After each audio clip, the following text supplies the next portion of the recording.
रक्षाबंधन पर्व के 2 दिन बाद में भादो के महीने में कृष्ण तृतीया को कजली तीज, बड़ी तीज या सातुड़ी तीज का त्यौहार व्यापक रूप से मनाया जाता है। इसके एक दिन पूर्व सिंजारे का विधान है। अब व्रत के पूर्व क्या क्या तैयारी करनी चाहिए? वो व्रत के पूर्व बड़ी तीज के एक दिन पूर्व अर्थात सिंजारे के दिन सिर धोकर चारों हाथ पैरों पर मेहंदी मारनी चाहिए। 1.25 किलो या 1.25 पाव चने की दाल को सेक कर पीसकर उसमें मिश्री या शक्कर और घी मिलाकर सातु तैयार किया जाता है।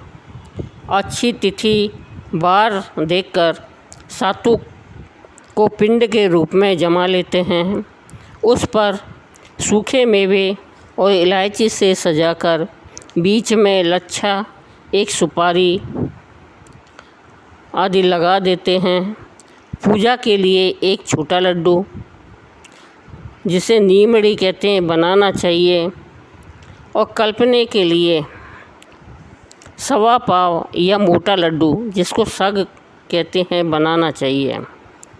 वह एक लड्डू पति को हाथ में झिलाने का बनाना चाहिए। कुंवारी कन्या लड्डू भाई को झिलाती है। सातु आप अपने सामर्थ्य के अनुसार अधिक मात्रा में या अनेकों प्रकार से बना सकते हैं। सातु जौ, गेहूँ, चावल और चने का बनता है। अब पूजा की सामग्री में हमको क्या क्या लेना चाहिए? अब पूजा की सामग्री में हमको एक छोटा सातु का लड्डू, नीमड़ी, दीपक, केला, अमरूद, ककड़ी, दूध मिश्रित जल, कच्चा दूध, नींबू, कसवल, मोती की लड़, पूजा थाली व जल कलश, ये सारा सामान उनको पूजा सामग्री में लेना चाहिए। पूजन की तैयारी इस प्रकार करनी चाहिए। मिट्टी या गोबर से दीवार के सहारे एक छोटा सा तालाब बनाकर उसमें घी गुड़ से पाल बांधकर नीम वृक्ष की टहनी को रोप देते हैं। तालाब में कच्चा दूध मिश्रित जल भर देते हैं और किनारे पर एक दीपक जलाकर रख देते हैं। इसमें पूजा का विधान इस प्रकार है। इस दिन पूरे दिन उपवास किया जाता है और शाम के समय स्त्रियां 16 श्रृंगार करके नीमड़ी माता का पूजन करती है। सर्वप्रथम नीमड़ी माता के जल के छींटे दें, फिर रोली के छींटे दें और चावल चढ़ाएं। उसके बाद पीछे दीवार पर रोली, मेहंदी और काजल की 13 बिंदियाँ अपनी उंगली से लगाएं। फिर नीमड़ी माता के मूली चढ़ाएं, मेहंदी, काजल और वस्त्र चढ़ाते हैं। दीवार पर लगाई गई बिंदियों पर भी मेहंदी की सहायता से लच्छा चिपका देते हैं। इसके अतिरिक्त नीमड़ी माता के कोई भी ऋतुफल और दक्षिणा चढ़ा दें। फिर किनारे रखे दीपक के प्रकाश में नींबू, ककड़ी, मोती की लड़, नीम की पत्ती, दीपक की लौ, सातु का लड्डू आदि वस्तुओं का प्रतिबिंब देखते हैं और दिखाई देने पर इस प्रकार बोलना चाहिए कि तलाई में नींबू दिखे और दिखे जैसा ही टूटे। इसी प्रकार नींबू के बाद में तलाई में ककड़ी दिखे जैसे ही टूटे, तलाई में मोती के लड्डू, मोती की लड़ दिखे जैसे ही टूटे। इसी प्रकार सभी वस्तुओं का नाम लेकर बोलना चाहिए। इस प्रकार पूजन पूर्ण करके कथा सुननी चाहिए। कथा सुनने के बाद में चौथ माथा के गीत गाने चाहिए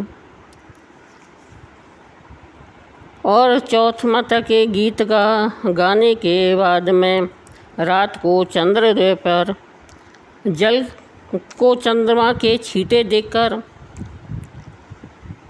चुठाना चाहिए।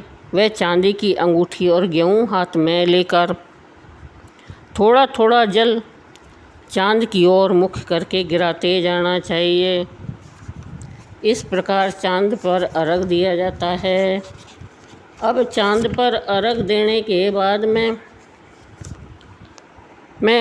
उसमें मंत्र बोलना चाहिए और चांद को अर्घ देते हुए हमको इस प्रकार बोलना चाहिए कि चौथ का चांद ने अर्घ देवता, जीवो वीर भरतार। इस तरह चांद पर चांदा हेला लय उगियो, हरिया बाँस कटाए, साजन हुआ बार ने, आँखा पाती लाए, सोना की सी सांकली, गले मोतियारो हार। इस तरह मंत्र बोलकर चांद को अर्घ देना चाहिए। और जैसे ही चौथ हुए उसमें उसी चौथ का नाम लेना चाहिए। फिर सातु के पिंडे पर पति पुत्र के तिलक निकालें। पिंडा अपने पति या पुत्र से चांदी के रुपए से बड़ा करवाएं। इस क्रिया को पिंडा पसवाना कहते हैं। फिर सातु पर ब्लाउज रुपए रखकर बायना निकाल कर पैर लगकर सासू जी को देना चाहिए। फिर आंकड़े के पत्ते पर सातु खाएं और अंत में आंकड़े के पत्ते के दोने में 7 बार कच्चा दूध लेना व बाद में उसे 4 टुकड़े करके चारों दिशाओं में फेंक देना चाहिए। इस तरह हमको सातुड़ी तीज की पूरी पूजा करनी चाहिए। और जब सातुड़ी तीज का उद्यापन करें तो उस समय 4 बड़े पींडे व 17 छोटे पींडे बनाकर सब में लच्छा सुपारी लगा देना चाहिए। 17 प्लेट या प्याले मंगवा लेने चाहिए और सभी में स्वाक का सामान रख लेना चाहिए। 17 पींडों में प्यालों में रखकर उसमें बिंदी लगा दें और परिवार वालों को देवें। और एक पींडा उस पर बेस व स्वाक का सामान रखकर चांद के अर्घ देकर उसको कलप कर सासू जी के पैर लगकर सासू जी को दे देवे। इस तरह सातुड़ी तीज का उद्यापन किया जाता है। अब वीडियो बड़ा लंबा हो जाएगा, इसलिए सातुड़ी तीज की कहानी अगले वीडियो में डालेंगे।